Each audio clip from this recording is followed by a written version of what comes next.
जय जगन्नाथ। अनेक दिन तलर कथा से पुराण शास्त्र कथा आपण माने समस्त निश्चित भाव में जानी गोटे सुंदर नाम जार नाम कि जार नाम को न धरले विवाह असंपूर्ण बोली कहा जाए। सप्तशती मध्यरु से जड़े से होचंती मंदोदरी।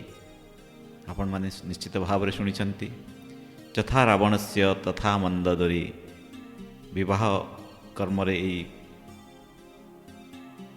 शब्दटी उच्चारण हुए। ये शब्दटी उच्चारण करा जिबार माने अनेक अच्छी, किंतु आज केवल गोटे कथा आपण मानक कहबी। ये जो मंदोदरी आपण कहउचंती, जो मंदोदरी को आपण जानिछंती रावणकर पत्नी मंदोदरी, से परम सुंदरी मंदोदरी तांकर केमिति जन्म होइतला से विषय में आपण को किछि आज अवगत करेबी। मंदोदरी हेउछंती रावणकर पत्नी निश्चित भाव में, किंतु यही मंदोदरींकर उत्पत्ति केमिति होइतला, से केउठु आसिथिले? शास्त्र कहे मंद और उदर दुई भाई थिले। से होउछंती दुई राक्षस। प्रभु को कठिन तपस्या करिबा पाई किछि वर प्राप्ति निमंते से माने जंगल रे एक वृक्ष मूल रे तपस्या रत थांती। आपण माने समस्ते जानिछंती असुर एवं आसुरिक प्रवृत्तिर लोक माने जहा थरे भाभी नहीं थांती बा चिंता करि थांती ताकु से माने संपूर्ण रूप से संपादन न कला जाए से माने छाड़ती नहीं। इतिमध्य दुई भाई सबुदिन जंगल को जाती आ जंगल प्रभु को तपस्या करती किछि वर प्राप्ति निमंते। निर्जल उपास करी से माने तपस्या रत रुहंती, आहार करती नाही। किंतु से जंगल रे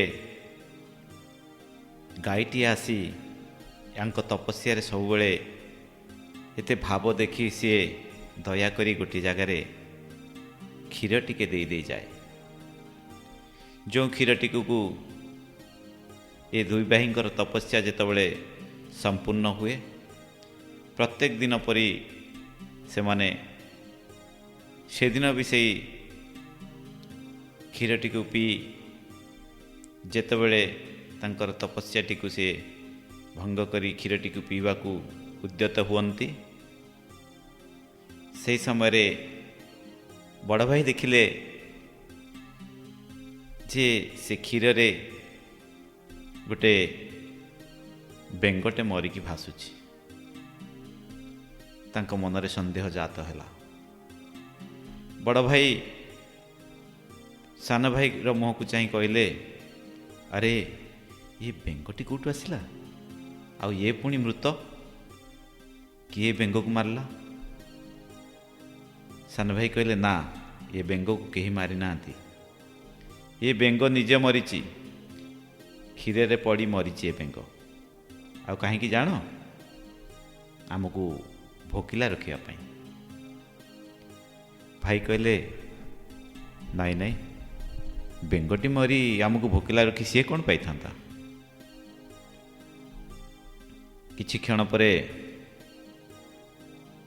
से क्षीर रंग बदली जीवार देखी भाईंकर संदेह जात है। प्रकृत कथा है दुई भाई जिते तपस्या करुले बेंगटी सबुदिन तांको देखे जे गोटे गाई आसुची आउ एठी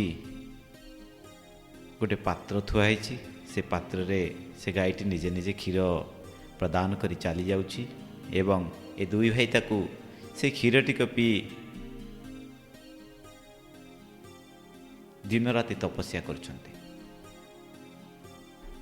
किंतु गायटी क्षीर दे जिबा परे बेंगटी देखिला जे से क्षीर को आसी गोटे विषधर सर्प पीवा को आसी तार गरल त्याग करी चली जाउछि। तेणु से बेंगटीर दया हैला सामान्य सापटीए पाई ये तपस्यार तो दुई भाई निश्चित भाव रे मरीजिबे, तेणु मु या मरवा को देबेनी। किंतु करिबी कौन, तपस्या जदि भंग करी ताहले एमाने मते अभिशाप देबे। आ मु एमान को डेली देखुची जदि एमाने मरीजिबे ताहले भगवान मते दोषी बोली मानिबे। तेणु भल एया हबो मु जदि ए क्षीर भितर डेई पड़े मु निश्चित भाव रे ये विष द्वारा मु मरिबी। आ ये दुई भाई निश्चित भाव रे ये क्षीर को फोपाड़ी देवे। से या भाभी से क्षीर भितर को डिया मारी से क्षीर रे पड़ी से मरीगला। दुई भाई तो देखिले हाँ एमिति ही थाई पारे कि बेंग ये विषय पड़ी थिबो, नचेत सापटी बेंग खाया पे आसी बेंगटी डेई पड़ी थिबो ना। जदि ये बेंग आमको बंचेबा पई आसी थिबो ताहले कथा अलगा हो जीवो। सान भाई हठात रागिक कहले नाई नाई ताको अभिशाप दबा आमे, आमर तो तपबल एते हेलानी आमे अभिशाप दबा। बड़ भाई कहले नाई नाई से जदि भल कर्म करिथिबो सेठू सान भाई कहले ताहले कौन करिबा। दुई भाई मिसिकिरी अभिशाप देले जे जदि ये बेंग ता कर्म को नहीं बा सुकर्म करिथिबो ताहले ये गोटे सुंदरी नारी रूप में जन्म नेब। आ जदि ये बेंग कुकर्म करिथिबो आमको भोकिला रखिबा पई चाहिथिबो ताहले ये नरकगामी हेबो।